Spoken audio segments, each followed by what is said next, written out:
Samantala, pamunuan naman ng Eastern Mindanao Command hinihikayat ang mga sundalo na maging vigilante laban sa grupong New People's Army.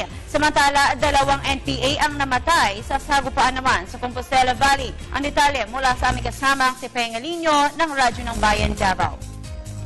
Peng, magandang hapon sa'yo. Magandang hapon. Inatasan ni Eastern Mindanao Commander East Mincom Commanding General Lieutenant General Rainier Ricardo Cruz na manatiling mapagbantay laban sa mga pang-aatake ng mga rebelding komunista ang lahat ng sundalo, lalo na sa mga lugar na may pagsisikap ang tropa para sa katahimikan at kaunlaran ng Davao Region.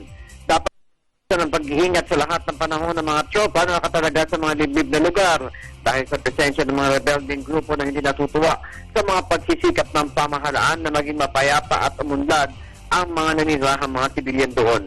Marquez na tinambangan ng mga rebelding komunista ang tropa ng pamahalaan sa Maymuncayo, Combal Province na ikinasawi ng isa at pagkasugat ng 2 iba pa na ang kanilang sinasakyan motorsiklo ay pinaulanan ng bala ng mga miyembro ng NPA at lunes ng isang improvised explosive device o IED naman ang pinasabog ng mga rebelding grupo sa may Pakibado District, Davao City na committed na isang civilian volunteer at pagkasugat ng isa pa. Ipinaabot naman ni Cruz ang kanyang pakikiramay at tulong sa mga biktima ng karahasan ng kagagawan ng mga rebelding komunista.